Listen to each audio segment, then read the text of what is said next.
Go live.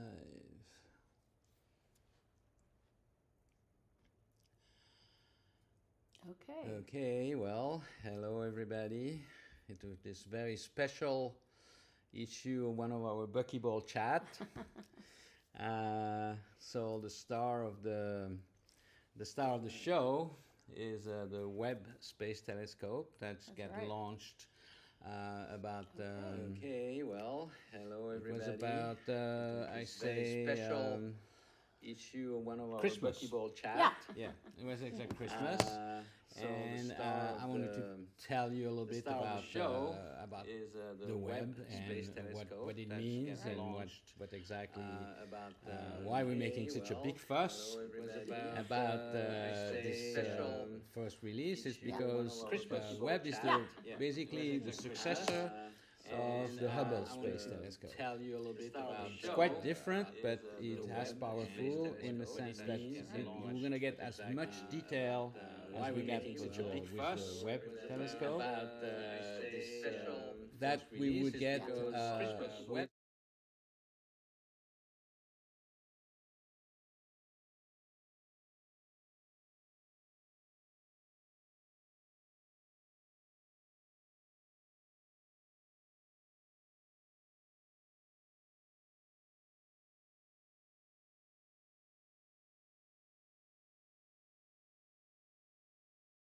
Is the one that allow us to see through dust and see a lot of stars and stars is one of the things, but also nebulas and birth of stars like cocoons where stars are born and where eventually planets will be formed. And all of this is basically hidden through a lot of dust, but infrared, which is we know as heat. Infrared is actually a form of glowing. Basically, you can say that everything in space is glowing, but our eyes just receive a part of the spectrum, and so that's the visible part. But most of the spectrum is actually invisible to us. So the Hubble had some capability already on the near infrared, but and I'm going to show you a little. We're getting a message that we need our volume up, but is that going to be a problem with most of the spectrum is actually with the echo? We're having a little bit of sound issues. Okay. And we have a very special guest waiting to join us any minute now. So yes, I wanted to the Webb. Most of the spectrum is actually with the echo. We're having a little bit of sound issues. Okay. And we have a very special guest waiting to join us any minute now. Okay, so it says the volume, hearing an echo again, yes, I wanted and the audio to is very low. the Webb. Most of the spectrum is actually with the echo.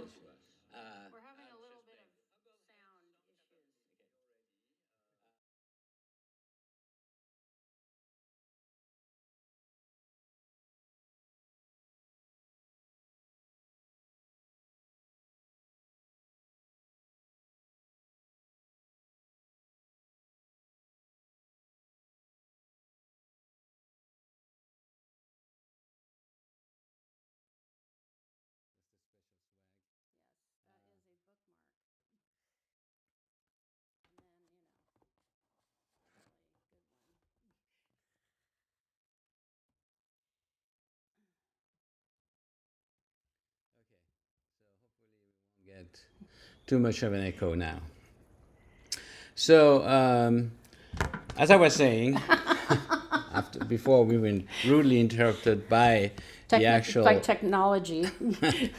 technology, and I wanted to show you this, which gives us a little presentation on how the Webb is situated in the spectrum. Also, how the Webb is actually transmitting to us. Okay, no audio at all now. No audio. No. Oh, John Mark just said it sounded good. Oh, it's okay now. Okay. Okay. All right. Sorry. Okay. All right. So, honey, Dr. Meech is waiting. So, we're Yes, gonna, yes. Okay. So at this point, now that the audio is okay, and I was showing you those images, so basically gives you a little bit of where the Webb is going to be. It's about 1,000,000 miles from here. It's about 5 times the distance of the moon. So it'll take about 5 seconds for sounds to go there and 5 seconds to come back. Those are light seconds. So it's pretty far out there. It's this place called L2, which is a Lagrangian point. It's a point, there's several of those points that exist in the space around Earth and the Sun. They are points where the gravity of the Sun and the Earth kind of cancel each other, even out each other. So something can be put there and left there without too much trouble, and will actually orbit at the same, in this case, at L2, which is behind the moon from us. It will orbit just with the Earth around the Sun at the same speed. And it needs very little fuel to stay there. It just has to readjust a little bit. Somebody said it's like having a broom, trying to hang a broom on a finger, and you know, you have to always adjust. You can, but you have to always adjust. So it's kind of what the Hubble's doing. It's always adjusting around that point, but it's basically linked to that point. So we got those first images, and they're pretty amazing. I have to show you a few of them, but we're going to start, since we have our very special guest from the University of Hawaii and the Institute of Astronomy. Institute of Astronomy. Astronomy, I think right? she'll correct us if we're wrong. and she's a specialist. She's an astrobiologist. So she deals with the biology of the universe, or whatever we know. You know, she'll probably have a way better way to specify how this is working. But I want to show that image. I mean, the first image that we will show here is the one that actually was done of a spectra of a exoplanet. So this is quite fantastic, because you can actually see the molecule that are present, element and molecule that are present in the atmosphere, and if there is an atmosphere, in that case there is. And so I want to just show this spectra here, and there we go.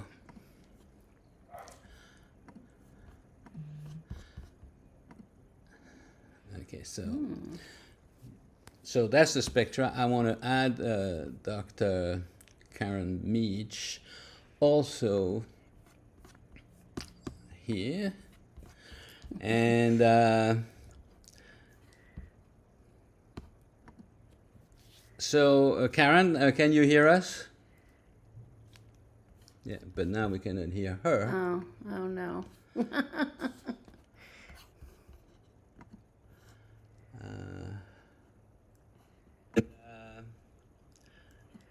Can you hear me now? Yeah. Yes. Super. So Karen, can you hear us? Yes, I can. Okay, but now we cannot hear her. Oh no. But it's a delay again, yeah.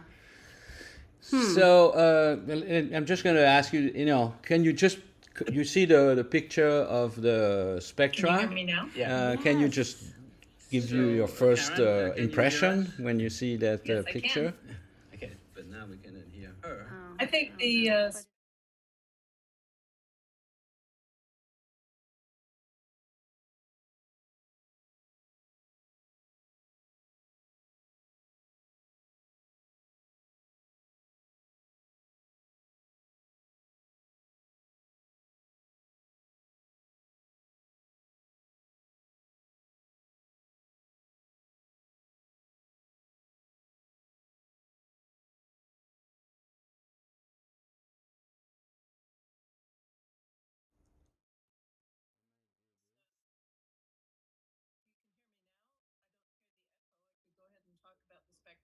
Yeah. Yes, please do. Okay, so I think the spectrum is really exciting because we get to see the chemical composition of a planet that's far from Earth. And what we see here is the chemical fingerprint of water.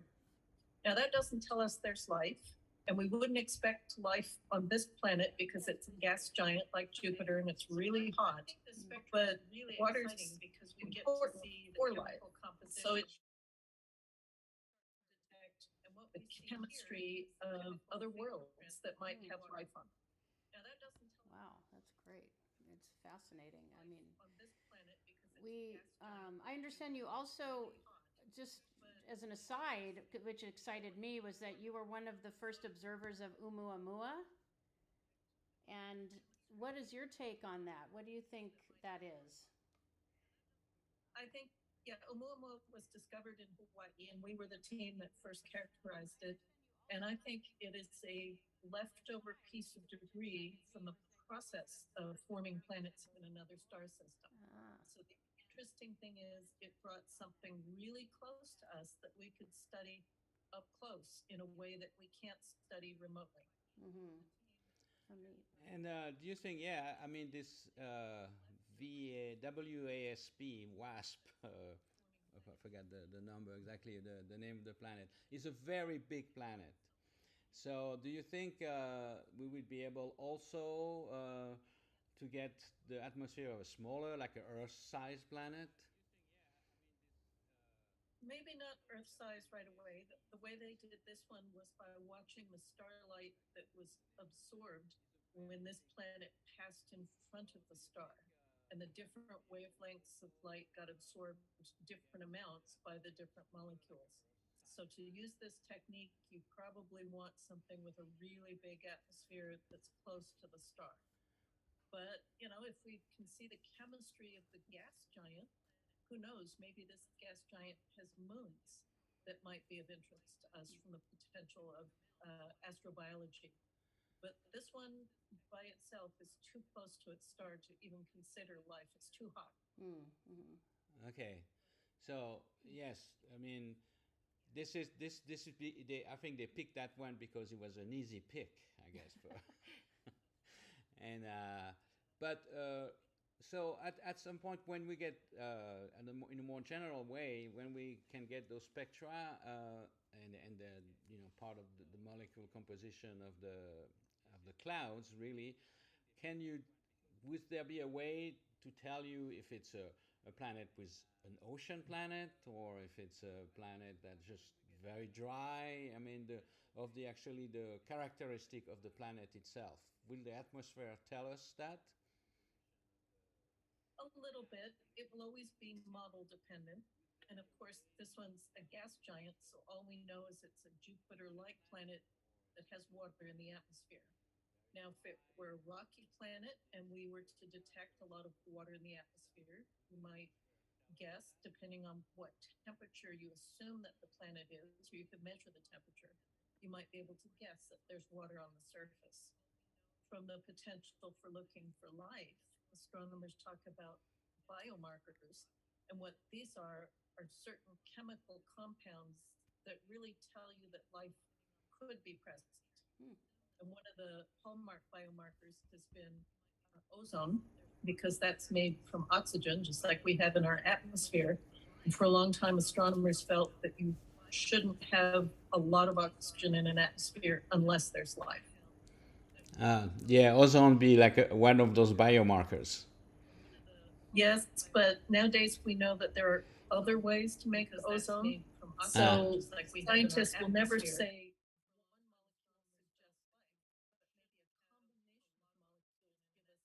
Yeah, ozone be like one of those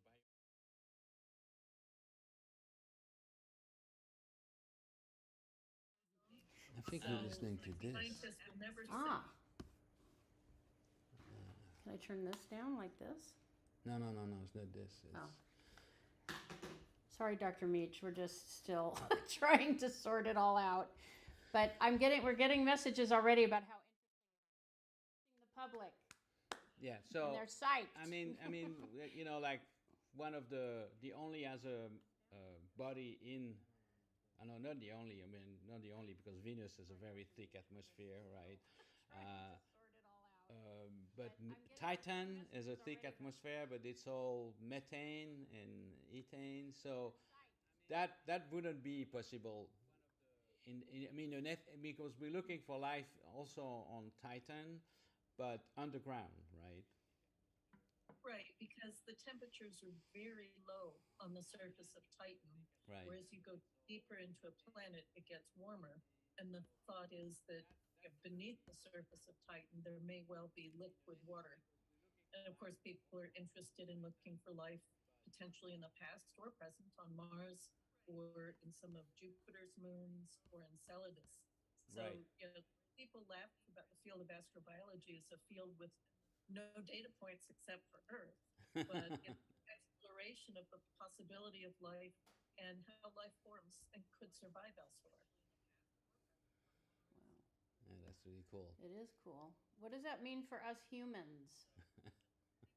Well, I'm particularly interested in looking for how you make a world that's suitable for life, and I think that's important to address because if it turns out to be easy to make planets that could support life, that tells us that life could be everywhere. It could even be intelligent life. So far we have an example of one, and I'm hoping within our lifetimes we discover life elsewhere, either microbial or intelligent. Yeah. Well, now that our best bet is microbial, right? I mean, it's that because a whole now we come to as a question of like extraterrestrial intelligence, but astrobiology doesn't go as far as that. I mean, if you come across another civilization, but it might be fantastically revealing, but at this point it's just the sign of life, right? Yeah, and I think if you look at Earth history, for most of Earth's past history, life was microbial. It's just been a small slice of time where we've had big life. So I think, given the time scales, you're more likely to find microbial life elsewhere. Right. Microbial life. Yeah. That's not sentient life? No, microbial life is like microbes. biology, That's like the little, size of microbes. But don't they think that they find those on Titan? I mean, no, they possibly hoping ice? for it, but they're hoping for it in Enceladus, in Europa, Europa, even in Venus, apparently. Venus. Well, I think Venus is a long shot. I think the idea of the chemistry in Venus atmosphere would have been potential life in the atmosphere. The surface is completely inhospitable on Venus. It's way too hot. At a certain level, the temperature gets too high, it destroys molecules, and that's not good for life. Yeah. But I guess life will find a way. If this is going to be only in the cloud, maybe it'll be only in the cloud. I mean, I know it's a long shot, but actually that maybe you'll find some of those signs in those Webb images of clouds.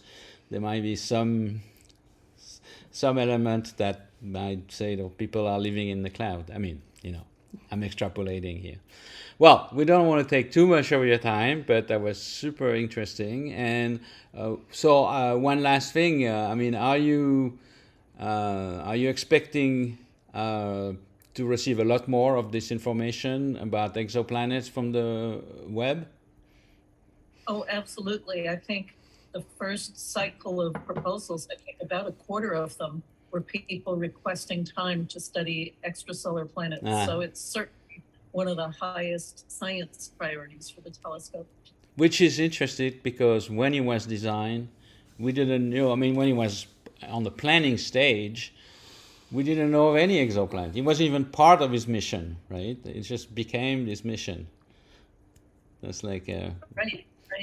It's like being there at the right time. It's always been designed to understand origins, from the earliest universe to the birth of stars and planets. So looking at the characteristics of exoplanets, I think, is just a logical step. Yeah. Okay, well, thank you, Karen, and great to meet you, and great you could spend a little time with us. And sorry about our few little difficulties, but I think we have sorted them out. So, which is yes fantastic. and no, but Yes and no. but what we did hear was that it was very interesting what you had to say. So they heard you, which is the most important thing. Well, good. I'm looking forward to much more data from JWST. Okay. I bet you are. Sure. All right. We'll be contacting you. All right. Aloha. Thank you. Thank you. Bye-bye. Bye. Bye. Okay. All right. Okay, so I hope.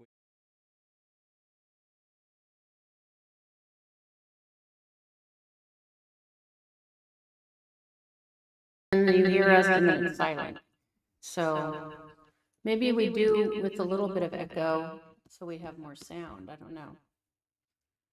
But I just want to point out for this little commercial break that if you subscribe to our YouTube channel, buckyballmusic.com, you will be the recipient of a free NASA and Webb Space Telescope sticker. That's right. So you just subscribe, and even if you're already subscribers, just write to us, info@buckyballmusic.com, and we will mail to you, to your home, this wonderful swag from NASA. So, well, let's do a little bit about those new images, because we just watched the one about the exoplanet spectra, which, really, one more thing about this spectra is that there's no picture of the actual planet. What we're getting actually is the spectrograph. Means you take the light. I mean, it's basically the light of the star goes through the atmosphere of the planet, and therefore, a spectrograph basically shows you what are the composition of a star, let's say a star or anything, the composition of a light, because the light, the elements eat some of the light. So if there's oxygen, it becomes as a dark band, because it means it's present.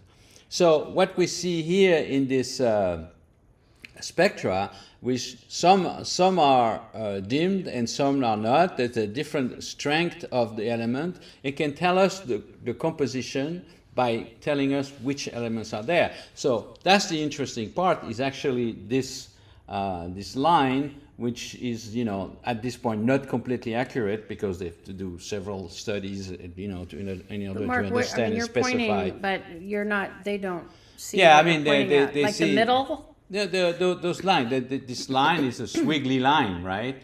And Right. where it's absorbed, it gives you. It's actually the peaks are where it's absorbed the most, okay. and that's how you do that. Cool. Anyway, here's another really fascinating picture. We should show get. some images, don't you think? Yes, that's what we're doing. So here's a beautiful nebula from the southern hemisphere, and I will show you this. Actually, it's a little bit off. Let me move off it. frame. I can move it There a you little go. bit. Here we go. Gorgeous. Okay, you can see, I mean, what it is, it's basically a star that's ejecting material, but also affecting how it's distributed in space. And one of the reasons of all these kind of different type of waves of light and structures in there is because there's actually two stars. Oh. But we see only one star here because one star is actually hidden by the dust. Uh-huh. Because, there's a lot of, what we see is a bubble of material that's been basically ejected from the star. But next to it is another small star. But with Webb, since we have These first pictures we look at is with the near infrared, and now the second I just put it. You see, there's two stars in the middle here. Oh yeah, like a double star. Right. So this is with using the middle infrared because the infrared spectrum is wide. There's the near, which is the first picture we saw was with the near spectrum, and I'll put it here again. That's the near one. And the one with the actual,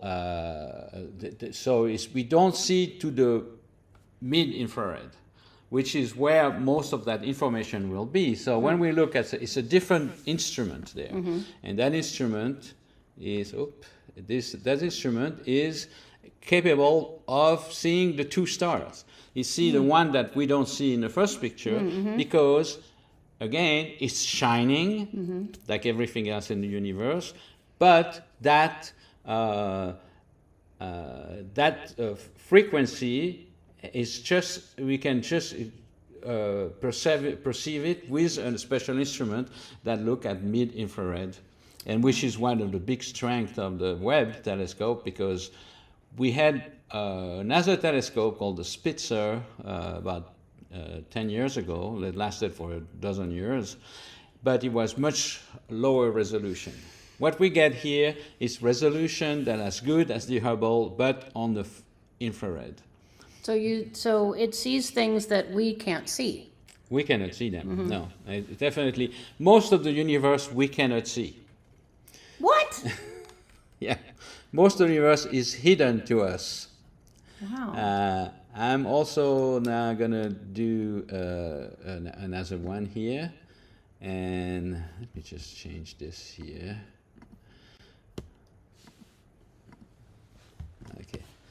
And this is basically the edge of one of those clouds. And I'm going to fade it. And this is in Carina. Carina is a southern constellation, so we cannot see it from here. There's a big star, Eta Carina, that kind of famous because it got really bright about 100 years ago, but then dimmed again. So people know it by that. But what we're seeing here is actually, and I have to read you a little bit about this because it's quite amazing, and I don't want to tell things that are not. I have to find it. Okay, I cannot find it.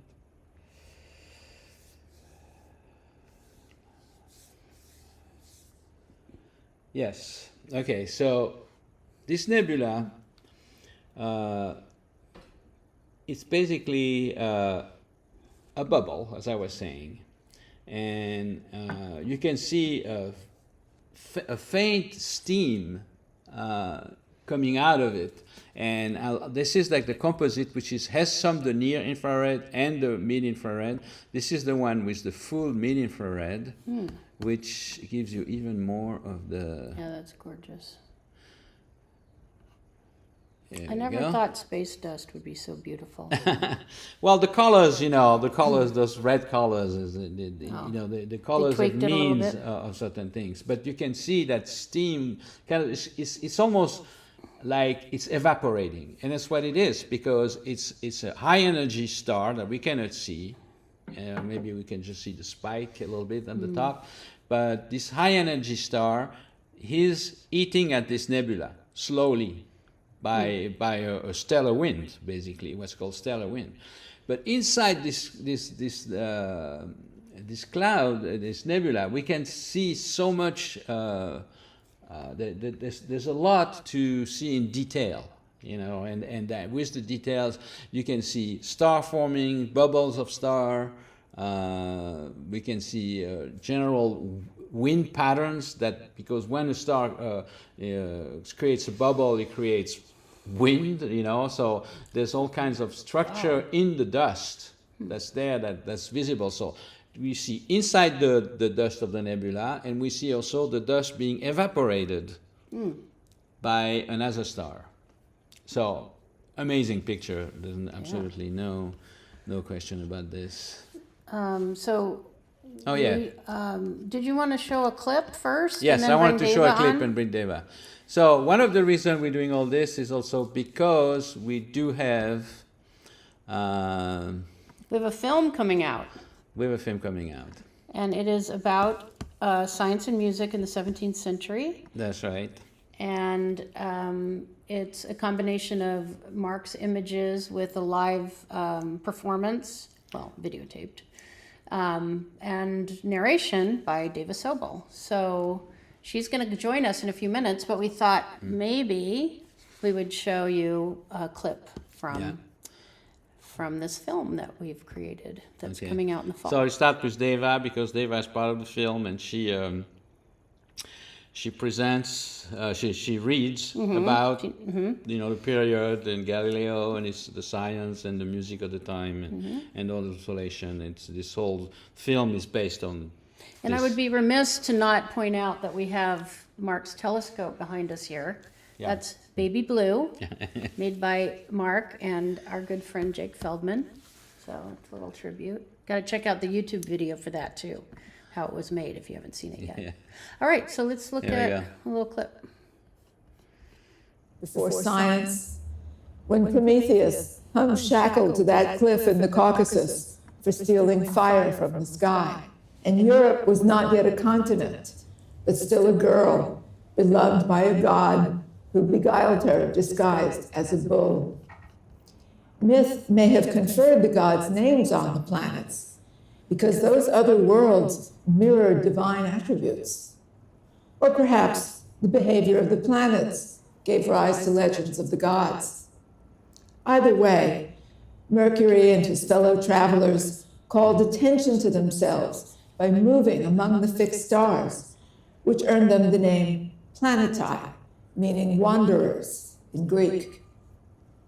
The orderliness of their motions brought cosmos out of chaos in the same language and inspired an entire lexicon for describing planetary positions. The only planet without a godly name is our own planet, Earth, which was long considered the stationary center of the universe. The fact that the Earth remained motionless seemed a truism, obvious to any sentient individual. For if the Earth rotated and revolved, then a ball tossed into the air would not fall right back into one's hands, but land hundreds of feet away. Birds in flight might lose the way to their nests, and all humanity would suffer dizzy spells from the daily spinning of the global carousel at 1,000 miles per hour.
Aspetto un dì, e questo è un raggio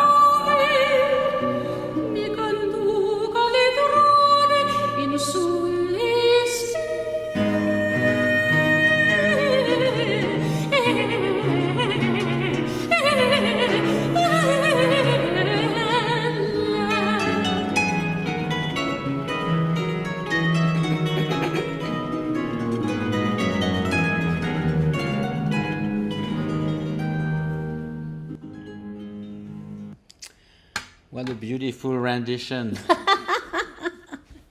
Thank you, honey. All right, well, we have Dave Sobel here in the Zoom person. So we're going to just admit her in. Yeah. And let's hope for the best.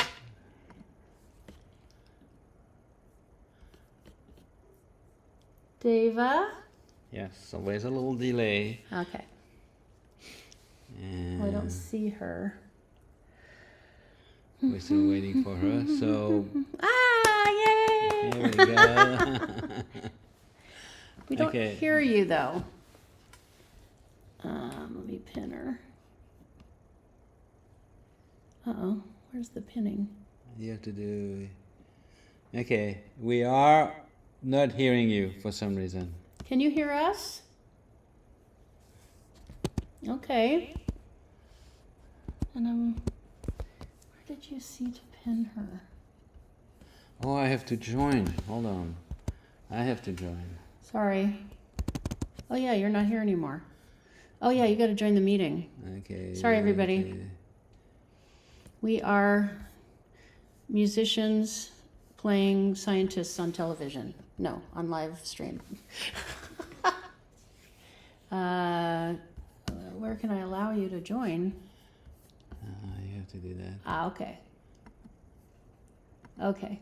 Now you're gonna have to. Hopefully we're not going to allow me. have a feedback problem. Did you launch it? Wait, launch meeting? Yeah. Oh, Let sorry. you Now in. I'm admitting you. Oh my goodness. Okay. Hi. There you are. Okay. Okay. Oh, it's very dark in here. I see I need to put on some lights. Oh, okay. We see you well. Okay. So we have a little bit of an echo. You're gonna- Can you hear us all right? I hear you fine. Oh, Okay. Good. So have you had any chance to look at those images a little bit? Yes, and I'm really enjoying your narration, Mark. I am so proud of you for being a solar system ambassador, and now you've gone beyond the solar system. Yes. Yeah. But No, that's, this is great. Yeah. I really love what you're doing. okay. So yeah. Again, my question: how you have you look at the images? Yes. Yeah. Yes, it's a real contrast to the first light from the Hubble, Oh yeah. when everybody was so shocked and disappointed. This is just magnificent. Everything about this mission has been completely unbelievable. Yeah. All They the had. impossible things it had to do, but somehow it's done them, and here we are. Yeah. They could not. I mean, they could not do the same thing that with the Hubble because there's no way to go and fix this thing. So Exactly. it would have This is been. on its own, right? It would be the 10 billion things orbiting past the moon. No, but this image, and I have to, I haven't shown yet this one, and I'm gonna show it here. I'm gonna change things here a little bit. I wonder what Frank Drake is thinking. I'm sure he's enjoying this thoroughly. Yes. Okay, Did so you invite him on? Well, no, we actually had Dr. Karen Meech from the University of Hawaii, and she was an astrobiologist. She gave us some nice insights. So that was helpful and interesting. yeah, Wow. so they did one of those deep galaxy, deep field, right? And the deep field, they actually used. I never seen so many. I mean, maybe it has to do with the Webb and its sensitivity, but there are so many, lens galaxies, and they are so clearly defined. And I'm gonna see where we can see this better here. Yeah, I'm gonna actually get one with just the image. Okay, and then we can look at this. There's one like this bright star in the middle, and just above it, there's this one that's like kind of or just around another more present galaxies. They've been just stretched out. And what they've been able to do is to get the spectra of those galaxies. They have, they actually, whoop. Sorry, I'm trying to look at the picture with you, and it's beyond my technical capability. So, but let's go back to a little bit. What I was saying about Galileo's time. Galileo discovered there were moons around Jupiter, which was, when you read about it, you're like, okay, well, yes, there's a moon around there. But now we're in the middle of the same kind of revolution because we're finding all those planets. Exactly. And I think that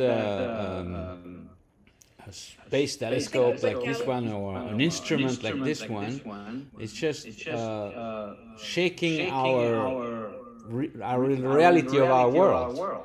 And the fact, yeah. As it should, Galileo did too. His findings were extremely controversial at the time, and I think Webb's will be also. Yeah. Well, it just now the technology is so different. It's about 400 years, and it was some leather and grinded lens. Exactly. Yeah. And now it's beyond the moon. I've always been fascinated by this notion of the Lagrangian point. And I never understood how can you orbit something that's empty, which is basically what it's doing. Mark, I remember years ago, it may still exist, there was something called the L5 Society. And these were people who wanted to live in space at the Lagrange point number 5. That was the idea, that we would be able to leave the Earth. And live there. Yeah. Well, L5 is one of those. Let's say I had an image of all these points there, but L5 is the one that's beyond, before and after the Earth. Well, aren't they all? Well, they're all before and after in a way, but in the orbit. Like in Jupiter, you have the Jovian asteroids, the Trojan, they call the Trojan. And they are in those points, but before and after the planet on the same orbit. And the other three are actually orbiting at a different level, a different orbit, but the same rate, basically. So now it's beyond the moon. But the moon is orbiting around the Earth, and there's nothing to do with the Hubble. It's an independent movement. Let me just see. I'm going to show you another one of those. I mean, I know you cannot see them. The echo, no. The echo is staying. Okay, the echo is here to stay. Sorry, everybody. It doesn't mean everybody is hearing it. Not everyone hears it. Yeah. Okay. Well, I don't know. What if Dava went on our YouTube channel? She would see it. But she's busy with her. Well, that's what I tried to do before. I know. That'd be too much. I don't know what happened on the screen. Yeah, no, I know. Probably good to.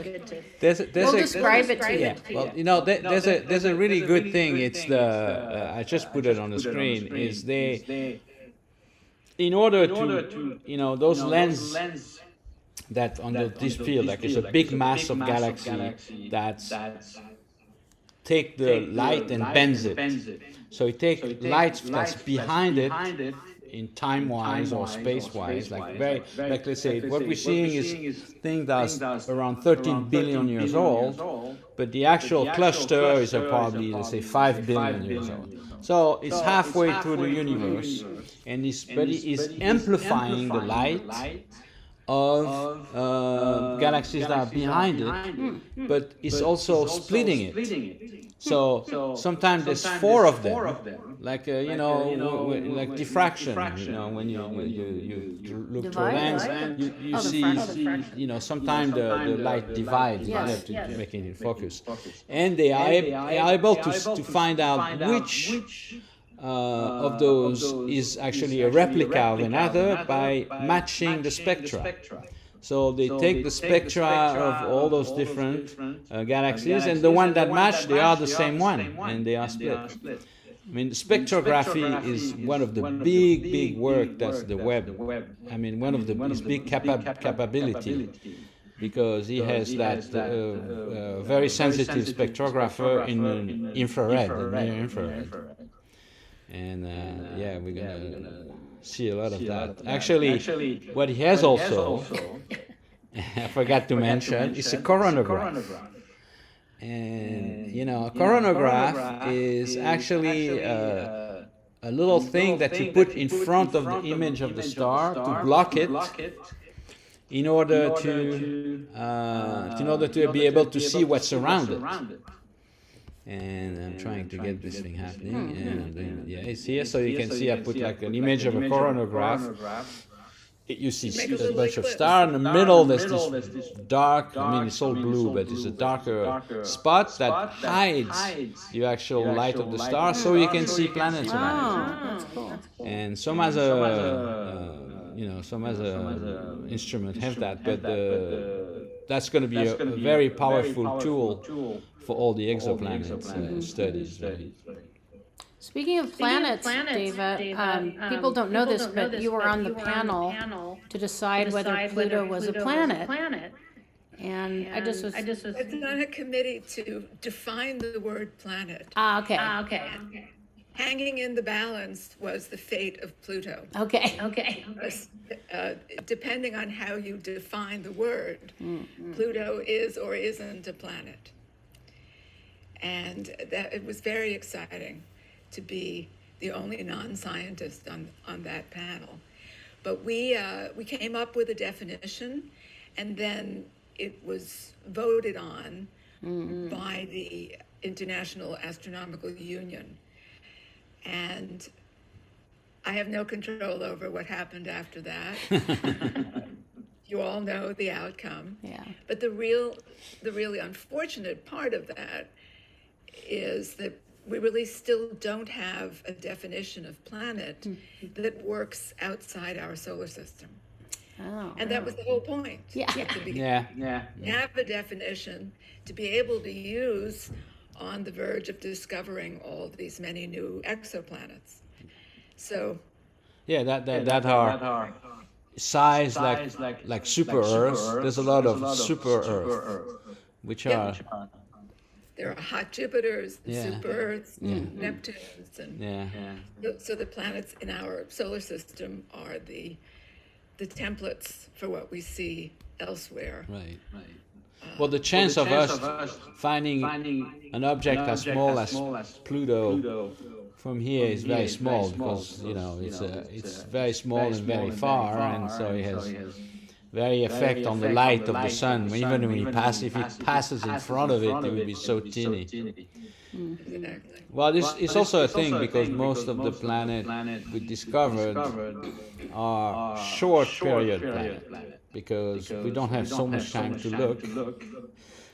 For a planet that goes every 20 years around, we don't have many data. And we've only just begun. So. It has only just begun. It just is. Definitely. Sarah, that was a cue for you to sing. We're going to do another singing. Well, just another thing I wanted to say is actually the Webb is also perfectly suited with his analysis spectra for Kuiper belt object, which is what people think Pluto belongs to, that because there's other Sedna, Eris, other bodies that are about as big, and kind of orbit also in the same area. So, but it's a very cold area. So a thing like the Webb with this extremely cold temperature it's like, I don't know, 4 or 5 degrees above absolute zero, which is super, super cold. I mean, it's colder than most of the universe, really. I mean, the dust is warmer. I mean, not all the dust, some of it is cold, but anything that coagulates into some kind of an object, it's going to have more heat than the empty space. So anyway, so that Kuiper Belt object, which are very interesting because we are still looking for Planet 9.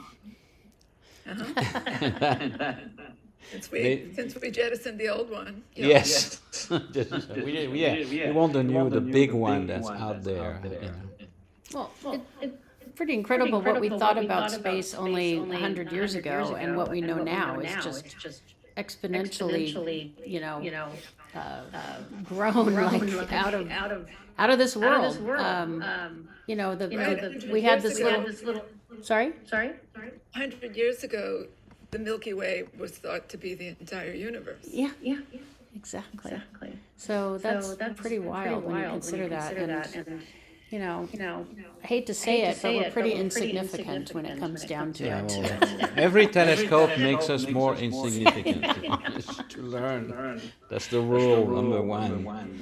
And so, one thing I wanted to say, we forgot to say all this, is, within about 5 minutes, we're going to start this panel, and if you use our chat, and we're going to switch to this panel, you're going to see it through the chat, and you can actually ask questions. So you have a question to ask, we'll transmit to the panel. But you have to put it in our chat. We'll do the transfer. And I unfortunately not aware who's going to be the panel, but the NASA scientists, and they probably have a lot of interesting things to say about those discoveries. So I guess we'll do a song to finish this. Okay. And well, Deva, thank you so much for joining us. Always such a happy thing to see you. All right. Likewise. All right. Okay. Mwah. Bye. Thank you. Bye. We'll see you soon. Most pleasing to God, our Father. Okay, so there we are.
Oh shit. What happened?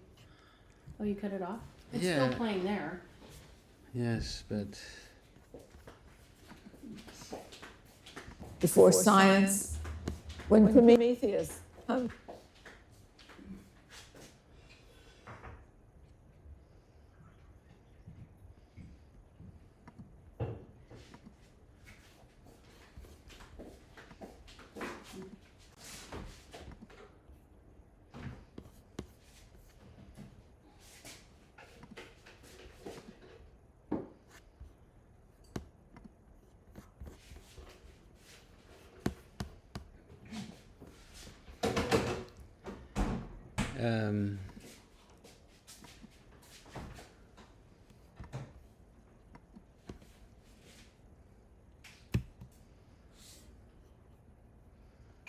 okay. Sorry for that interruption, but I see there's already a lot of questions there.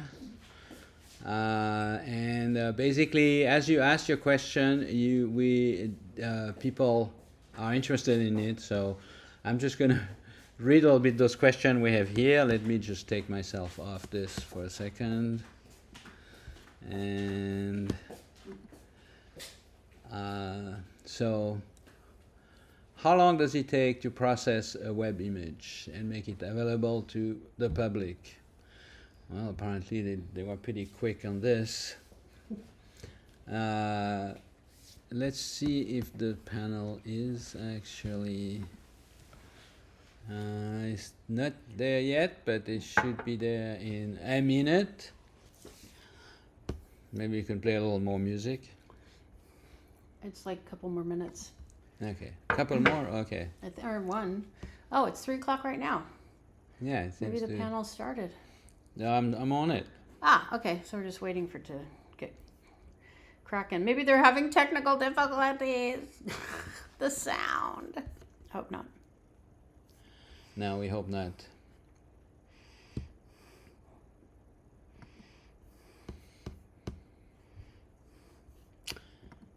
So, I hope you guys are enjoying this travel through space and music. Yes. Not so much music, mostly space. A little bit of music. Yeah, we should have put a little more room for that, but it's difficult to do it all. Now we are waiting for this panel to start.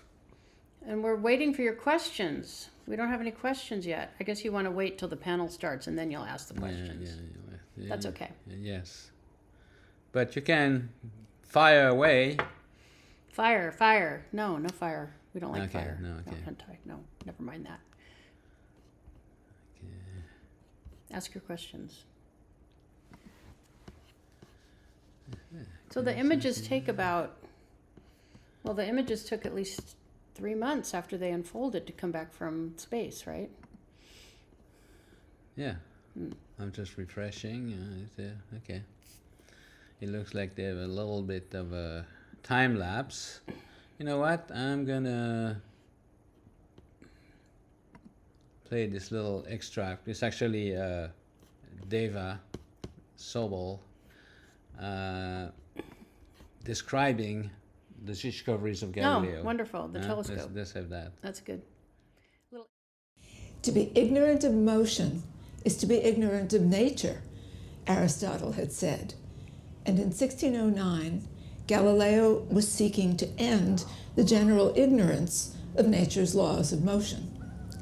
That summer, he became distracted by rumors of a new Dutch curiosity called a spyglass, or eyeglass, that could make faraway objects appear closer than they were. Though few Italians had seen one firsthand, spectacle makers in Paris were already selling them in quantity. The instrument was little more than a toy in its first incarnation, but Galileo calculated the ideal shape and placement of glass, ground and polished the crucial lenses himself, and traveled to nearby Venice to show the Doge, along with the entire Venetian Senate, what his contrivance could do. The response, he reported, was the infinite amazement of all. Even the oldest senators eagerly scaled the highest bell towers of the city for the unique pleasure of discerning ships on the horizon through the spyglass, a good 2 to 3 hours before they became visible to the keenest-sighted young lookouts. Turning his instrument heavenward, Galileo revolutionized the study of astronomy by probing the actual structure of the heavens. He disproved Aristotle's long unquestioned depiction of all celestial bodies as immutable perfect spheres. The moon is like the face of the earth itself, Galileo discovered, which is marked here and there with chains of mountains and depths of valleys. In January 1610, Galileo fell on the most extraordinary discovery of all: 4 planets never seen from the beginning of the world right up to our day, in orbit around the planet Jupiter.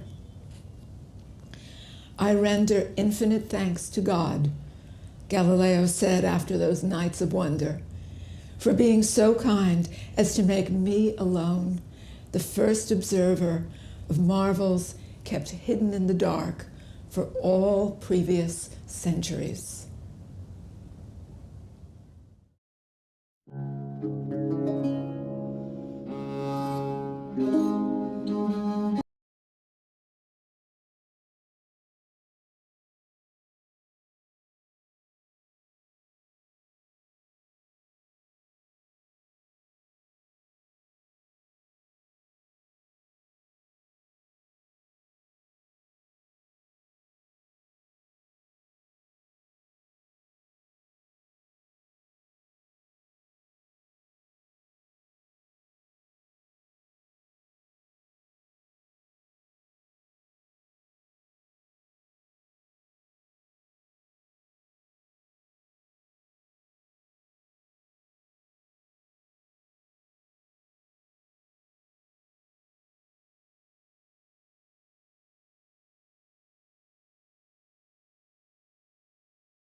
Yes.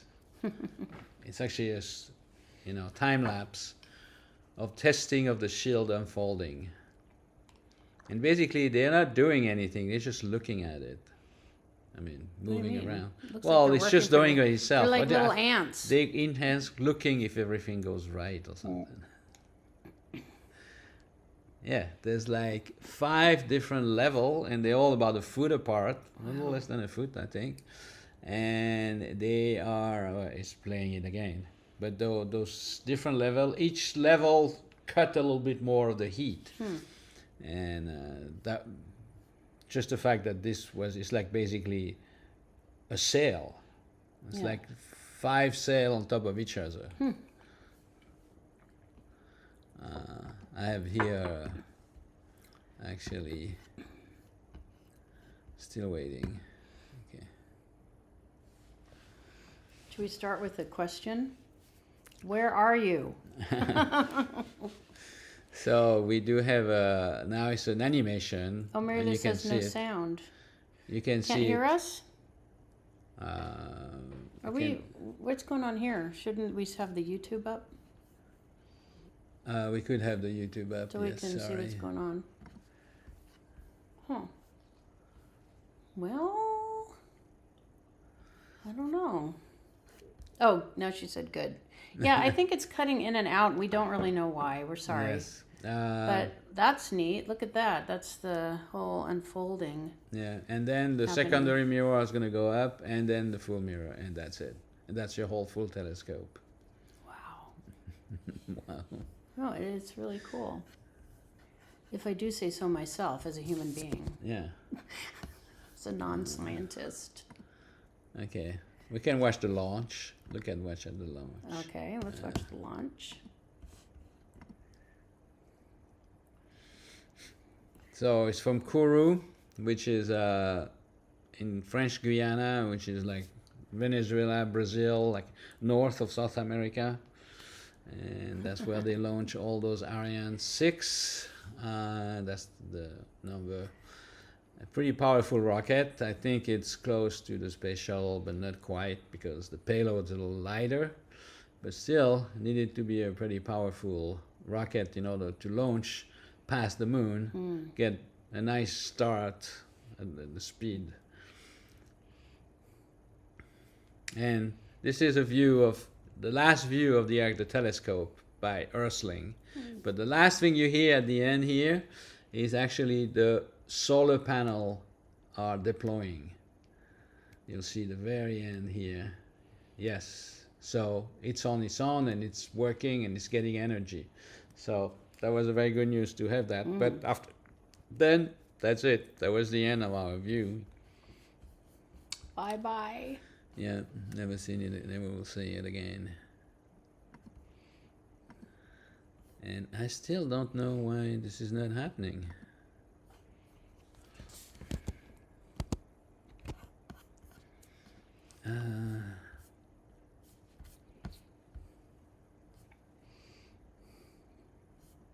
Well, there's obviously a delay.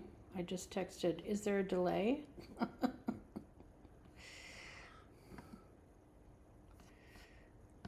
don't understand it. All right, well, we've got Goddard up, got NASA.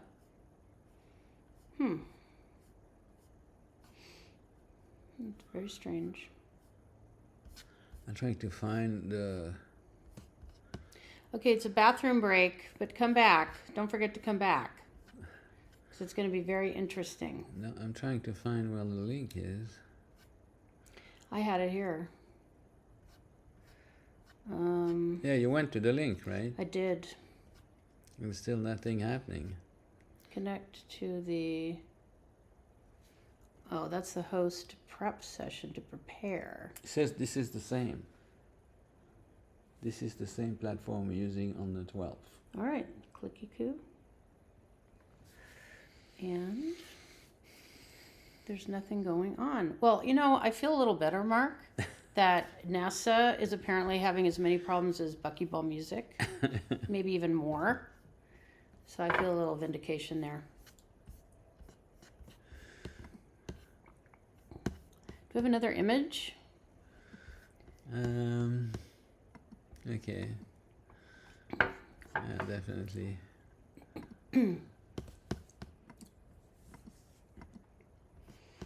saw that one. Yeah, well, you all saw this, but I'm going to show them a little more again. Okay, yeah, talk about them a little bit. What is it? Well, I like that double star one. That is really cool. Yeah, that's the Nebula, the Carina, the... Where is it in the night sky? It's in the southern sky. It's the southern... Is it in any constellations? Southern Ring Nebula. Is it in a constellation? It's in a constellation. I will Which be one? able to tell you this if this thing let me go in.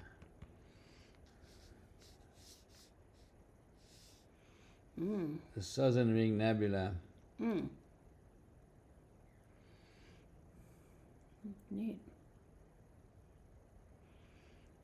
Yeah, I don't know what's going on here.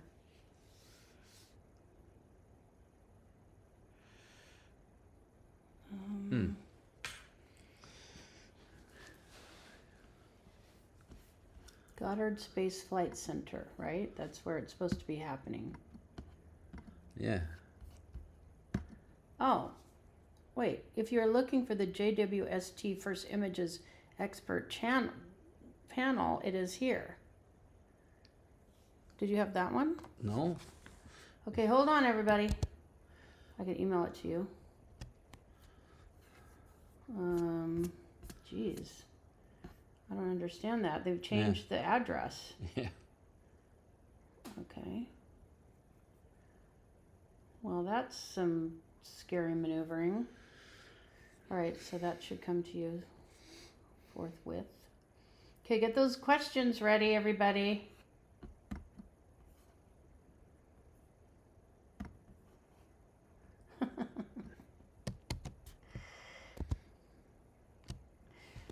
Okay. Did you get that?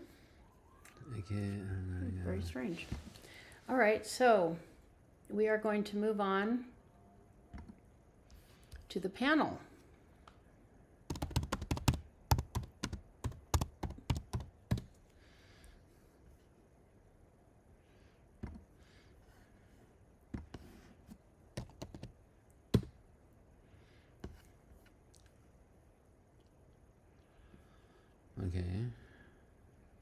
even without the blue line here, which is a model, you could see by eye clearly that there is water in this atmosphere, which is really exciting. And even so, there was a best fit model to indicate that this is just a first look. It's the model, there's going to be more advanced information coming from this, but basically we understand that there's water vapor and that there's evidence for hazes and clouds in the atmosphere as well, because the size, the amplitude of the water features are not quite as large as predicted if it was a truly clear, like cloud-free atmosphere. No, it is there. So this is just the beginning. This is a Jupiter-sized planet. It's very low density, about half the mass of Jupiter. And so we knew that this would be a good target, that it is fluffy, it has a big atmosphere that should contain a lot of water. So it does. So that's great. And now we can move forward from here and start to look at other types of exoplanets ranging down to Earth-size planets and start to collect data just like this and across even more wavelength ranges, because this covers just a tiny part, not a tiny part, but just one part of the infrared. Thanks, Nicole. Could you elaborate for the audience, how does the James Webb Space Telescope get this data that we see here? Because you mentioned it's at different kinds of light and certain amounts are bringing out the water. So how does that actually happen in the telescope? Yeah. Right. So this planet, WASP 96b is the planet name. This is what we call a transiting exoplanet. So what we see actually is an indirect effect. We look at the star and we measure how the brightness changes over time. And with that, we'll see a big dip in the brightness as the planet passes in front and blocks some light. But then what we can do is take that exact light and break it down, because as the planet passes in front of the star, the planet has an atmosphere around it. So the atmosphere also passes in front of the star. And so with that, we can break down into spectroscopy, as you see here. And so there is a light curve of this, as we call it, of the planet passing in front of the star, which we can come back to later as well. But that's how we get there. Or I think we're trying to move there now. So. Right, Travis, you moved to slide 13. That should be the slide that Nicole is referencing. Thank you. Oh, perfect. Yeah. So you can see how beautiful this is. Just what we call just a white light curve. So if you just took all the light collected from the nearest instrument in particular, you just measure the brightness over that entire wavelength range in the infrared. You will see before the planet passes in front of the star, it's just flat. It's just measuring the starlight, and then the planet passes in front, the starlight gets blocked, but the planet has an atmosphere, so that actually blocks the extra light, and that's what causes those bumps and wiggles when you break it down. And apologies for the thunder if you're hearing that. Well, thank you so much for breaking that down for the audience, that the Webb Space Telescope here can break up the light to see the signatures of different molecules in the atmosphere, but it also can detect the planet when it passes in front of a star. And that signature, Webb is seeing this in some amazing detail. So that's really phenomenal. I think we are now on slide 4. And then you can expand that again too.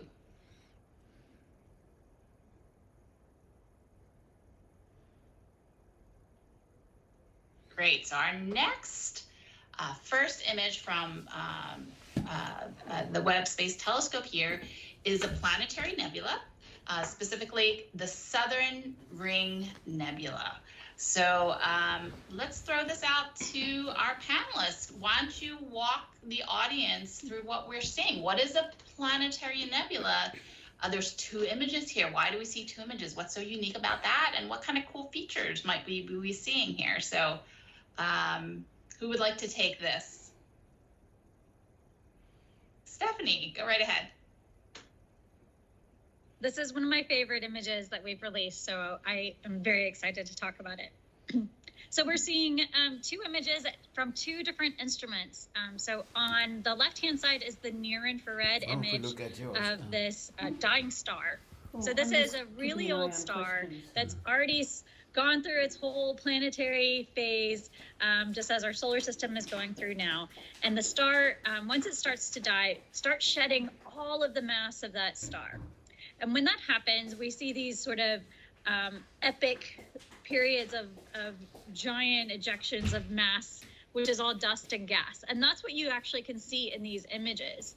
And so you see these sort of like arc structures surrounding the central star, which you can see in actually both of the images. And this is basically different phases or different epochs of mass loss, which are quite extreme. The level of detail in these pictures compared to some of our predecessor images of this particular object, or the Hubble Space Telescope images, for example, is just absolutely immaculate.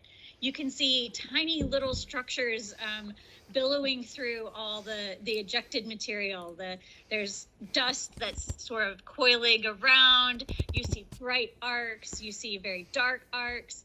And even more surprising and amazing in this image is that you also can see background galaxies that appear quite bright in this image.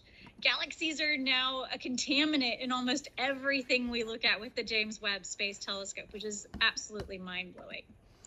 But what I love even more about these two images is the right-hand image, the mid-infrared image. This is where we can actually see evidence of and observe the second star in the system. We knew that this was a binary star system, but resolving that second star was something that was quite challenging to do. And you can see it in this mid-infrared image. It's that little red dot next to the center blue star. This is absolutely astonishing, the level of detail that we can get with these images with the James Webb Space Telescope. And not to mention that all of these instruments actually have the capability to do the spectroscopy that Nicole was just talking about, looking for those key fingerprints of different kinds of molecules or atoms in all of these environments, so that we can really understand the physics, the chemistry, and the dynamics going on. So there's a whole, new world of study ahead of us. Thank you very much, Stephanie. And I just saw Klaus's hand. Yeah. I just wanted to highlight as well that I think this pair of images, because the two images, highlights that how many infrared colors there are. And so you might think that infrared, it's a color, it's infrared. But it's not, it's actually many, many colors we just can't see with our eyes. There are more infrared colors than there are visible colors, and you can see there's so many, in fact, that we need more than one camera to see them all. And that's why we have two images here, because one is taken with a camera that works in near-infrared colors, so that's one section of the near-infrared colors. The other one is taken with mirror that works in mid-infrared, so there's another part of the mid-infrared colors. And the different colors show us very different things. So I just wanted to highlight that there are so many infrared colors, and that's one of the things that makes Webb so powerful. Klaus, I'm going to follow up with a question from the audience that's related to what you just said. So you mentioned that there's so many colors. So there's a question in the Q&A. These images are colored by the different infrared filters. Is it possible to convert these to true color images? That's a great question. These are true color images, because infrared colors are just as real as the ones we can see with our eyes. It's just, it's not a limitation of the electromagnetic spectrum. It's not a limitation of the world. It's only a limitation of our human eyes. So the colors you see here are very real, just as real as a Hubble image. It's just that you would need infrared sensitive eyes to see them. Thank you, Klaus.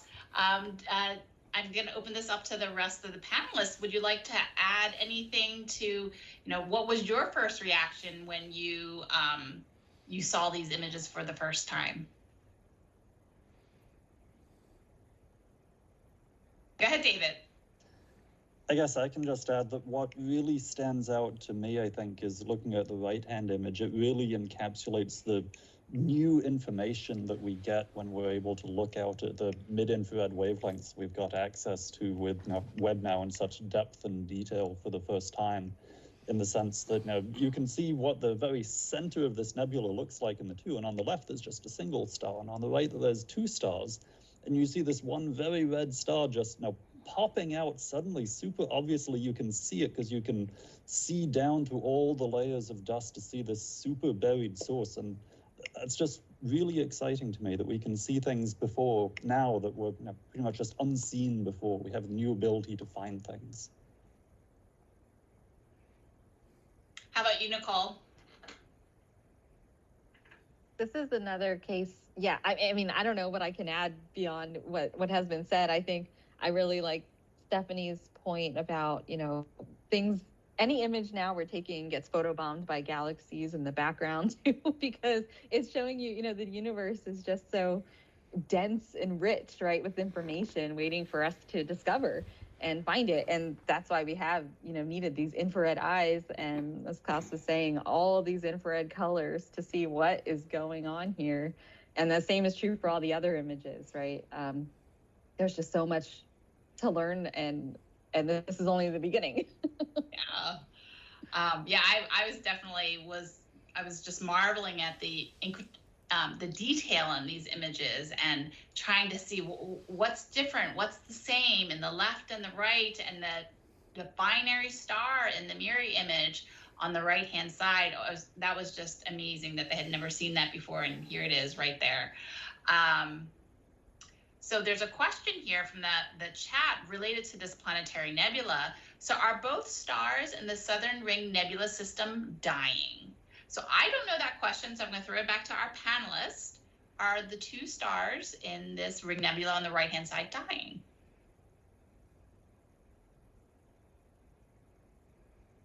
Yes, I can take that. It's a great question.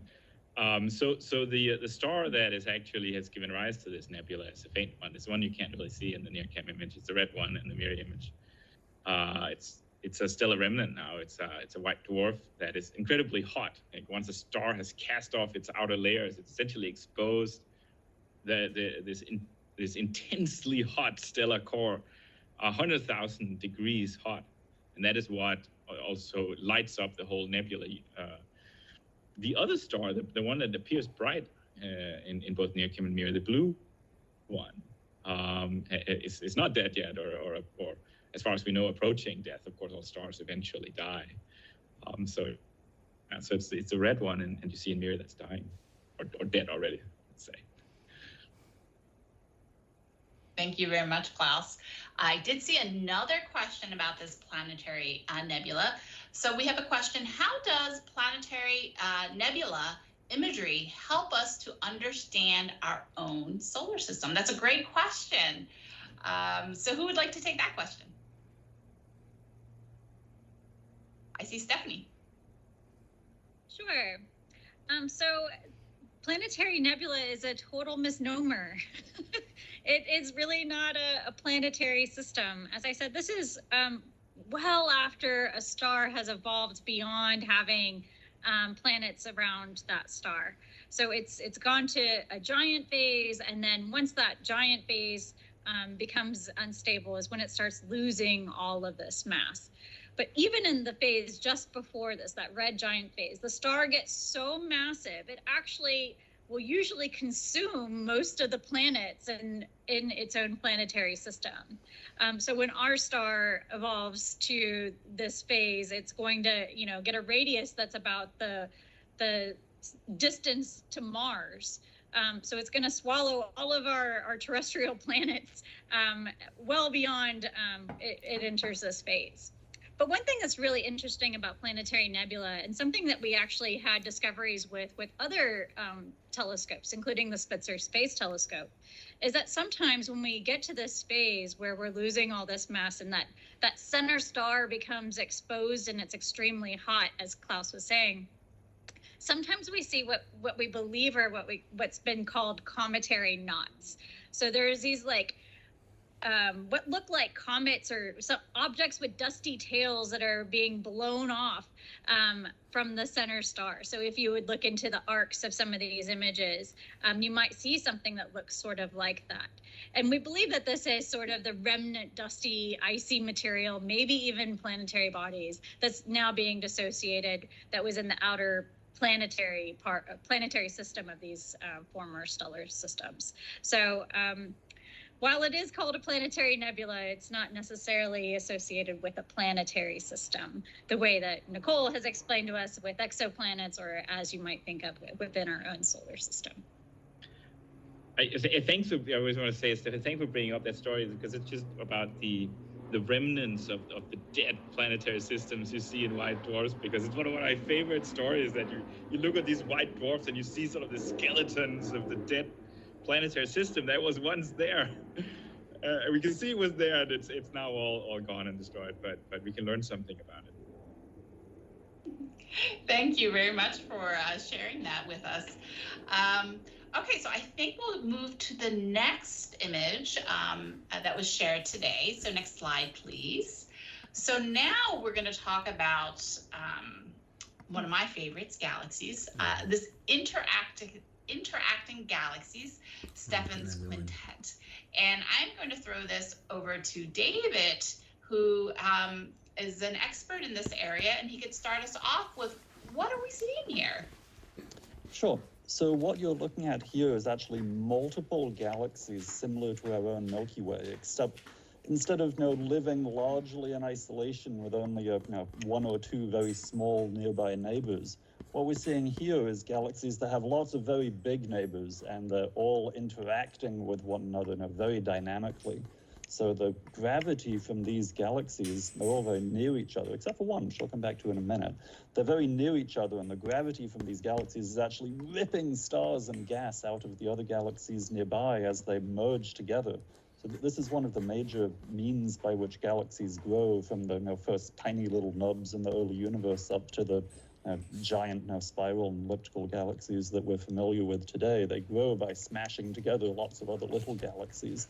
And that's really what's going on here. We're taking a number of galaxies that are in this compact group that are in the middle of merging together by gravity. And if we could watch this system for the next hundreds of millions or billions of years or so, we'd see them continue to merge together and form one giant galaxy from all of the individual components. So what you're looking at here, if you look at kind of that central region, the bit that has the two brightest yellow dots near close to one another, that's actually two galaxies that have just recently flown by one another at 1,000 kilometers per second. As they go by, they're starting to shred off stars from one another and pull off gas and things as well. You can see giant shells of stars coming off it in that galaxy at the top as well. But these are things that have been pulled out of the galaxy by yet another galaxy that's interacting with this group, kind of off screen, off to the top left or so. What's particularly fascinating about this image, though, and what's really new and what Webb brings to bear on this, is if you look at all of the red and gold areas of this image, that's showing you where the gas is. We're seeing that with the MIRI camera on Webb. And so while the stars are kind of showing up in sort of the yellowish white, the gold and red is the gas. That gas is what ultimately goes on to form stars, and is also contains the dust that stars produce when they die. So it is the thing that stars form and the thing to which they return when they are done living. And even while these galaxies are merging together and tearing stars off of one another, they're triggering collisions in all this gas that they're ripping out from each other in the red and gold, and forming new stars as they go. So this is going to be quite a cluster to continue to watch for many millions of years to come, as it forms new things and continues to give new spectacular views. Thank you, David. So what might be a prediction of what this could look like after they interact together? Are there models? Do we, what might happen a million, hundreds of millions of years down the road for this particular group of galaxies?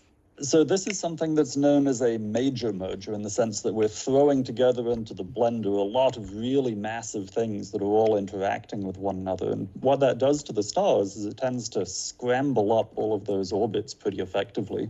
So if you started with some kind of a disk, a spiral galaxy like our own Milky Way, interactions like this are going to destroy those disks. Now that disk is just going to get scrambled around. And probably what you're going to see if you look at something like this in another billion years or so, you'll see more of a elliptical type galaxy instead, something that's scrambled up all those orbits and it looks more round and smooth. as over the course of many hundreds of millions of years, those stars sort of rearrange themselves onto new orbits. And you'll probably pick up bits of new star formation going on in various outer regions of that galaxy. But no, largely it'll be converting it to something more like the elliptical galaxies that we see today.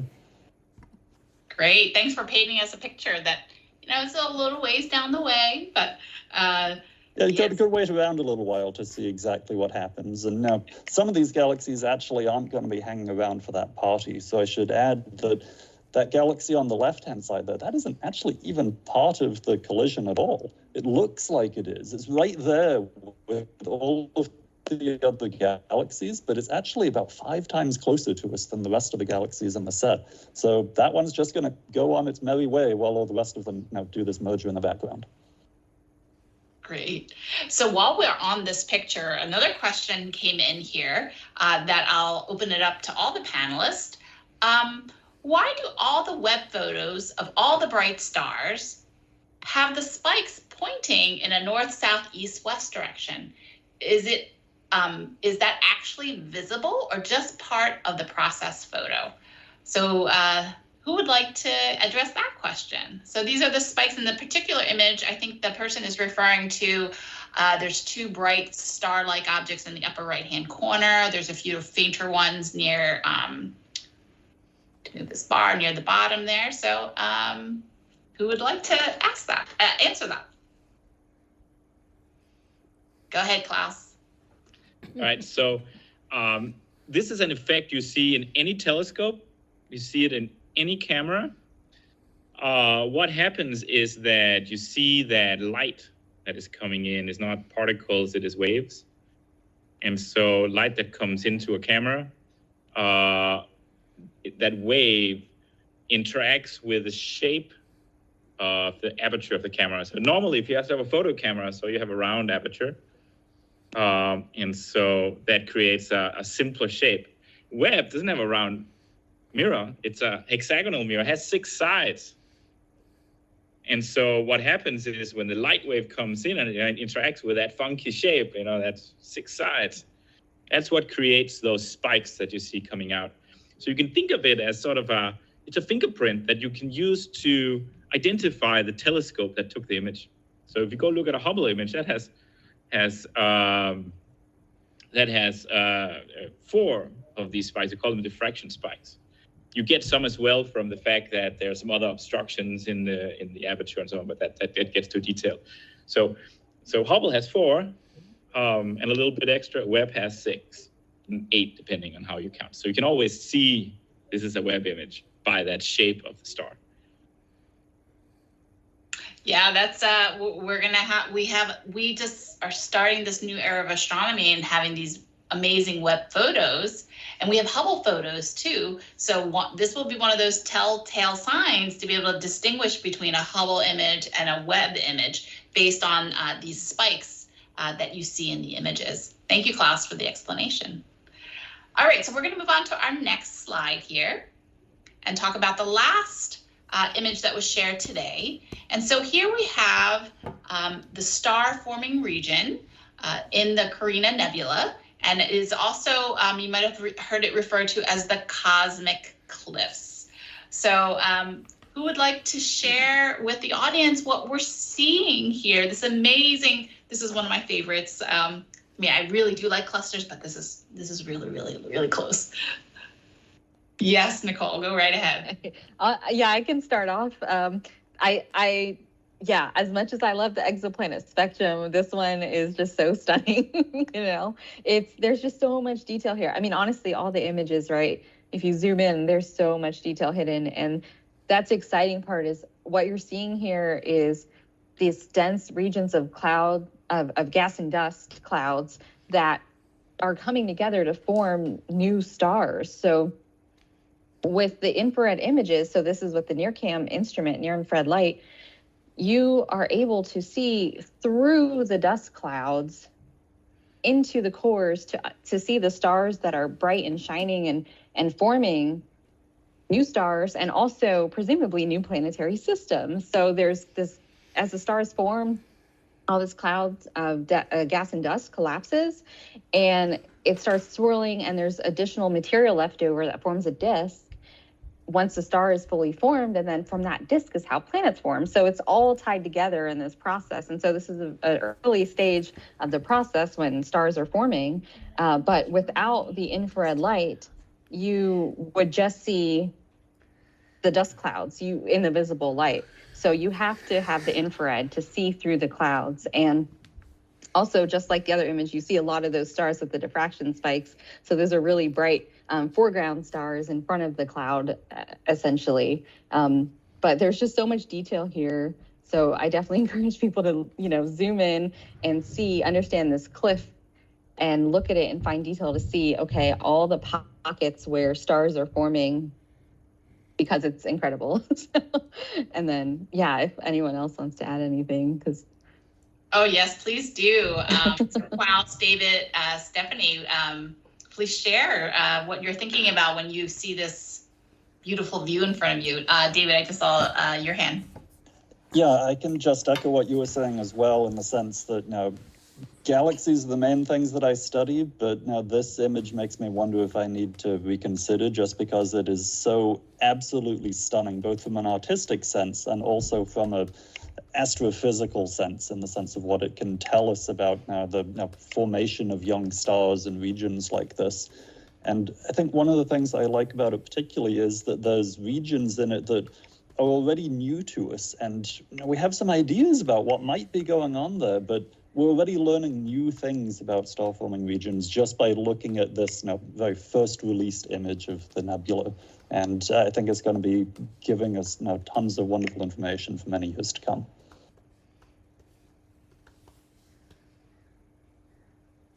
Quinn, I wonder do you have a zoom in of the outflow? Let me check real fast.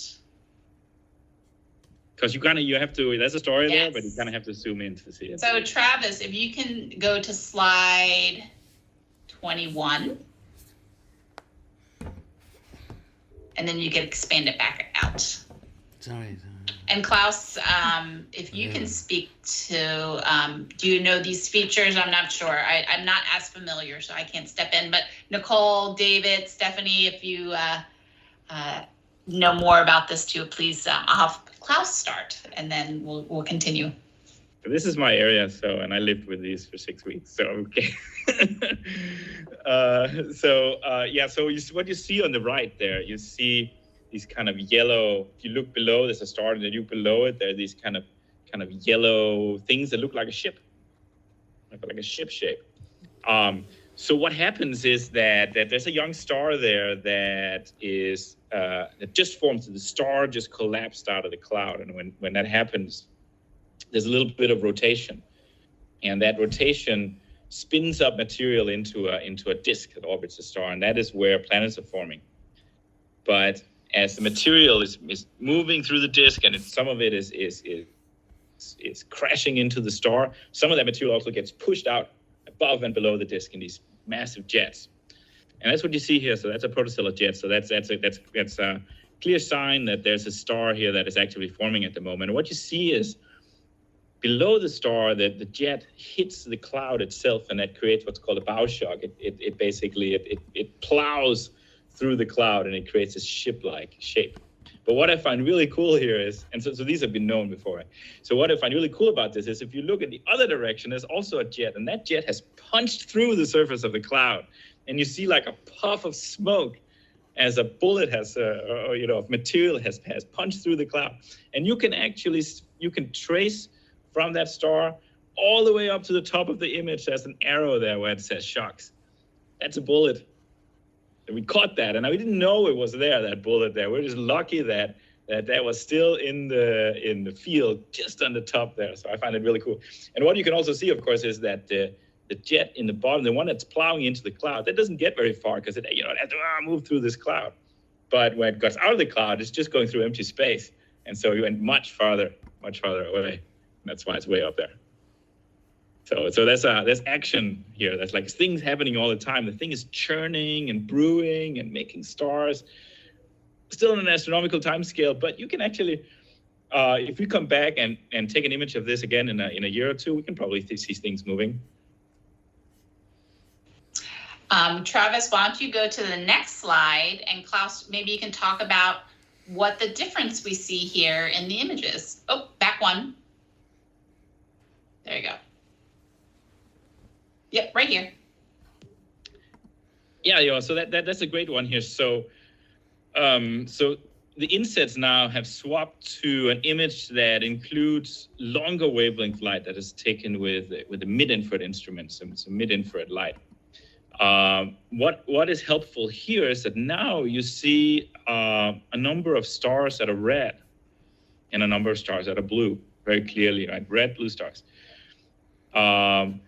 This means the red stars have hot dust around them, and we know today that hot dust is those planet-forming disks that they have, like pretty much all young stars. These are stars that will end up being like the sun one day. So you see solar systems forming here. And what an infrared telescope like Webb does is it makes it super easy to find them. Like whenever you take an image with MIRI of a cluster like this, you just pick out the red ones. Those are the ones that are forming planets. The blue ones, they're regular stars. They're probably in the foreground and the background, and probably not young. So it just makes it really easy to figure out what's what. Thanks, Klaus. We just saw some really amazing images, talked about some amazing description of what's going on, and I could see the questions in the Q&A. So we're going to pivot towards the general Q&A, and I'm going to start it off by asking you, Stephanie, because you work on things in the solar system. And one of the questions that's been upvoted a lot is, will JWST be used to search for and study objects in the Oort cloud? So if you describe what the Oort cloud is, and then that question. Cool. Absolutely. So for those that don't know, we have multiple regions in our solar system that contain planetary remnants, or the crumbs left over from when our planets formed in our solar system. And these major regions are known as the asteroid belt, which is sort of between Mars and Jupiter. And sometimes we get asteroids that come in even closer, near-Earth asteroids that come really close to Earth. We also have a region called the Kuiper Belt region. So this is sort of out by Neptune and Pluto. There is some smattering of small objects that breach the asteroid belt into the Kuiper Belt and vice versa. But this is where a lot of comets actually live. So comets that come around the sun pretty often or regularly. So by regularly, that can mean anything from every few years to every 70-something years, like Halley's Comet. But then we also have a theoretical region known as the Oort cloud. So this extends even beyond what we know as the Kuiper Belt. And it's sort of this sphere that encompasses the entire solar system. So you can think of a giant shell that's full of cometary-like objects. And we believe that this actually exists because every once in a while we get a new comet that comes into the solar system that has been upset from its current location and pushed in towards the sun. But the orbit of these objects are something on the order of like tens of thousands of years. So we know that they're coming from somewhere quite far, but not necessarily coming from another planetary system. Though we do have those now as well. We do know that interstellar objects come into our solar system. But we believe that these distant or long period comets are actually coming from something called the Oort cloud. Now, to study the Oort cloud is something that's very challenging to do because it's very far away. So using ground-based telescopes is very challenging. And even something as sensitive as the Hubble telescope or the James Webb telescope will have quite a bit of challenge trying to study what these objects actually look like, what the density of the Oort cloud actually is, or any of those types of things. The James Webb Space Telescope specifically is not really a surveying, searching kind of a telescope. We're not going to be taking big images across the sky, hunting for new asteroids or hunting for exoplanets the way the TESS mission is currently doing, or the Kepler mission did prior, or even what some of these near-Earth asteroid surveys are doing. The James Webb Space Telescope has a very narrow angle that it can actually see in any given moment of the sky. And so what that means is we do really, really well at honing in on one object and studying it very, very well, or that grain of sand held at arm's length. We're not looking at, entire portfolios of the entire sky. So that being said, to study something like the Oort cloud and understand it, what we can do with the James Webb Space Telescope is study the objects that are coming from it. So these new comets or new dynamic objects that are somehow perturbed and coming into the inner solar system. And that is something that I'm extremely passionate about, and what I actually do for a living as I study these comets that are coming in. And it tells us a lot about what that remnant material is. So as we just saw this beautiful Carina Nebula image, a lot of that gas and dust that you see there is not going to make it into the star itself or a planet. Some of it is actually going to be something like our asteroid belt or these cometary regions around those planetary systems. And so having that comparison that we can study the whole process of when these stars and planets are actually forming, studying planets around other stars and maybe what their asteroid belts look like, and even studying our own solar system, the preserved or leftover crumbs from when our planets formed, all the way into our own planetary bodies in the solar system. Help us pull that picture together and understand what that process actually looks like. And our solar system, whether or not it's unique or whether or not it's just like all the other ones that we can observe. It's a specials panel. Great. Thank you so much, Stephanie. All right, we got another question here. So we have a question about the exoplanet. Planet WASP 96b was found to contain water in its atmosphere. Yeah. How common is it to find atmospheric water on other planets? And would this be a planet where astrobiological life could be developing? So I think this is for you, Nicole. Right. So water, first off, is made of hydrogen and oxygen, and those are two of the most common elements in our universe. So actually, just by the process of how planets form in the first place, we've been talking a lot about that because of the star forming region, right? And how you evolve from a disk of material around a star that's formed into a planet. Well, that disk contains all these basic elements like carbon, hydrogen, oxygen. So as a planet is forming, it's actually quite common, or expected to be common, that it has water accreted into its atmosphere during the formation process. And that's planets of all sizes. So this is a gas giant, Jupiter-sized planet, and it's not one that we're expecting to see any signs of astrobiological, indicators of any kind, because it's not just giant, it also orbits very close to its star. So it orbits within about 3.5 days. So our year on Earth is 1 year, right? It's 365 days. That's how long it takes Earth to go around the sun. WASP 96b takes 3.5 days to go around its sun. So it's very close to its star. It's very warm. It's giant. So it's not expected to be a place that is hospitable for any kind of life, essentially. Great. Yeah, that's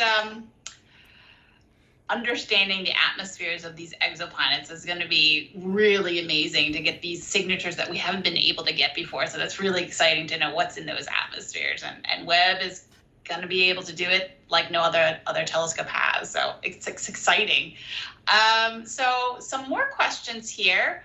We have a question, with the understanding that our universe is expanding, is it part of JWST's mission to provide significant contributions to our knowledge regarding the age, size, and shape of the universe and the location of our solar system within it? This is from Harvey Hamill, the Battle Point Astronomical Association in Bainbridge Island, Washington.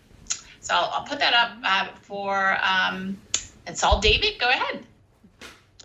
So I can speak a little bit to that in the sense that there's a number of things that Webb's going to do for us that are going to help us learn more about cosmology and the early formation of the universe. The most direct one is what we want to see is where the very first galaxies came from. We want to try and understand when the very first stars and the first galaxies turned on and started radiating and ionized the universe.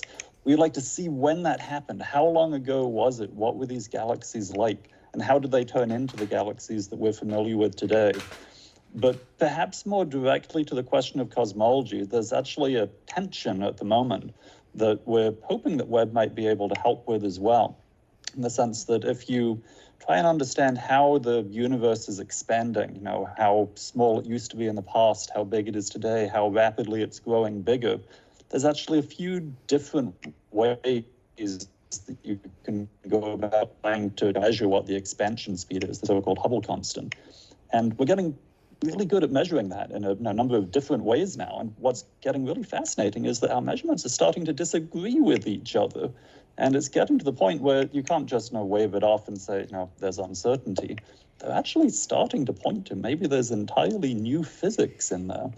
And what we're hoping that Webb can do is, by virtue of studying certain kinds of stars and helping us refine the ladder to how far away different stars and galaxies are, both with its depth and its infrared capability, it can help us figure out exactly how big of a discrepancy that is and how much new physics might really be waiting for us in our understanding of how the universe came to be the place it is. So I think that's something to watch this space here to see if it can tell us more about where we all came from in that sense. Sounds really exciting. Yeah, when we talk about the universe is a immeasurable place with lots of things in it and lots of things that Webb will study. So we have a few more minutes. So I want to get to some of the top questions, and maybe we can do some quick answers so we can get some responses, answers to some of the questions. So I think this is for you, Stephanie. What are the closest objects that JWST will be getting data on? Can you give any clues? That's a great question. JWST can actually observe near-Earth objects. So as long as they are within the JWST, what we call field of regard, or that tiny little viewing perspective that we have with the telescope, and we don't point it towards the Earth and we don't point it towards the sun, we can actually observe these small objects as they come close to Earth. And that's something we absolutely plan to do all the way starting actually very, very soon. We even did some commissioning tests on studying some asteroids because they move so fast in the solar system compared to the other planets in our solar system. We actually tested how well we could track objects moving across the sky with the James Webb Space Telescope, and asteroids were our primary candidates for doing that. And so we've demonstrated that we can now track these objects that are moving fast, that are coming pretty close to Earth, and it's something that we have a high priority in doing as far as solar system science goes for the next 20 years. Great, thank you. So Travis, this is a question. Do we have a hard stop at 7 o'clock? And I need to wrap up?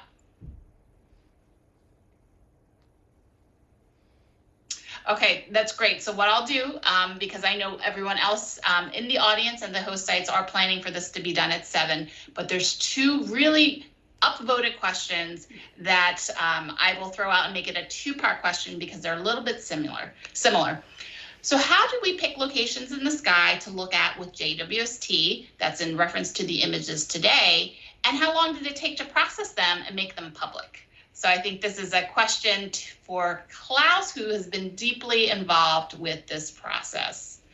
So how about a quick 2-3 minute explanation of what's going on? Give us a glimpse into your world over the last 6 months. Sure, yeah, that's great questions. So the process of picking the first images is something that's been underway for years because we knew we had to do this, already, back in 2016 is the first time we started thinking about it, just because we know we were going to do this. What are we going to do? You know, it has to be something spectacular. It has to be something that really shows off the science that Webb can do, and not just one kind of science, but the breadth of science. It has to show off all the instruments. And so there was a few people who got together and thought about that. And they ended up with a very long list of targets that gave us some flexibility at the end to actually observe what we could observe, what was visible at the time when we had to observe these. How much time does it take to process one image? I would say probably on average about 2 weeks end to end from actually taking the data on the telescope, getting it down, processing the data to a very high level of quality, handing those off to graphics artists, put them together from monochromatic images that are taken through a filter to these color images that you see, and everything that goes along with it. So about 2 weeks. 2 weeks. Yes, and that's an amazing amount of time. Was a flurry of activity in the month of June that many of us would be really, really will remember for our lifetimes. So we're near the end. So I wanted to throw one last question for our panelists and ask you, what is the biggest surprise or the most unexpected thing about one of the first images that you're most familiar with? Okay, at the end we're So why don't we start with, say bye. I'll start on my so let me know screen over before here. so I can I'll put start with this down. Stephanie, Nicole, David, and then sewing. Klaus. The most unexpected thing, I was blown away with the Miri images of the Stephens quintet. I can't believe the detail that you can see at the long wavelengths with the resolution of the James Webb Space Telescope. I don't study galaxies, and as has already been said, maybe I need to change my field and start moving towards some galactic science. It was absolutely fantastic, and it blew me away. That's by far my favorite image.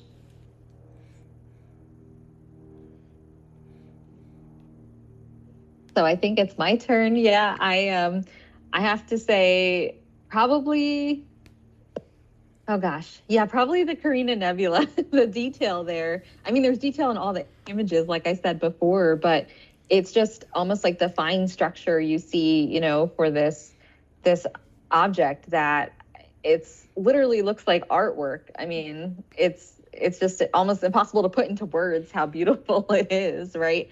And so it's not, I guess I'm not surprised that Webb is capable of this, you know, but it's still a pleasant surprise to see just how beautifully it works kind of like right out of the box.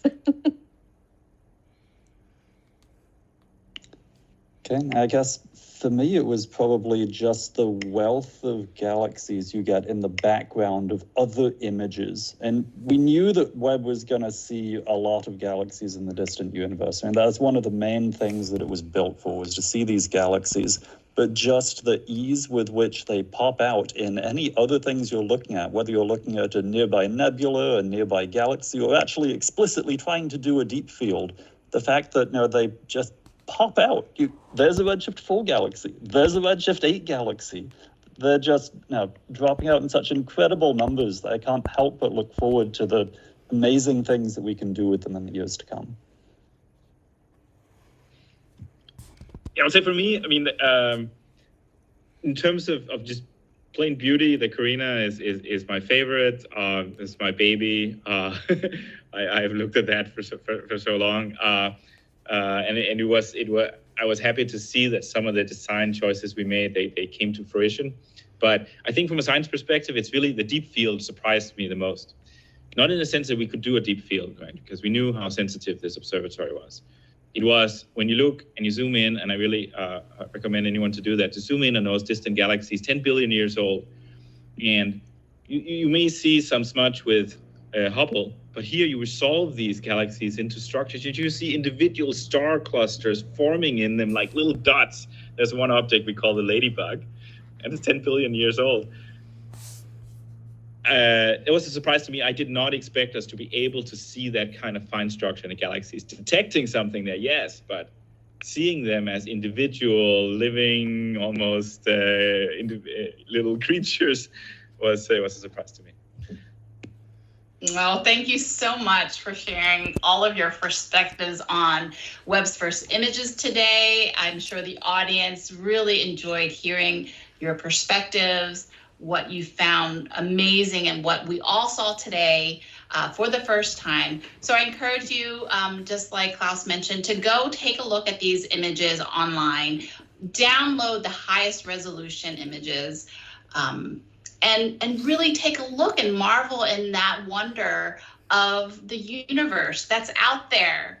And Webb is going to uncover so many mysteries that we have and answer these questions. So again, I'd like to have a virtual applause for all of our speakers today. Thank you very much for sharing the science of Webb with our audience. Thank you in the audience for joining us today and hearing more about Webb's first images and what Webb will do to unfold the universe. So good day, good afternoon, or good night to wherever you are. Thank you for joining. Okay, well. And thank you for joining. Thank you for joining. Thank you for hanging out. That was quite something. Yeah. And just the fact that these astronomers, they've seen they know about the nebula, and then to see them now like this, so clear, it just must be mind-boggling. More detail, more science. Yeah, more detail. More understanding. Yeah, exactly. All right. All right, well, we'll see you, in the dark skies. Yes.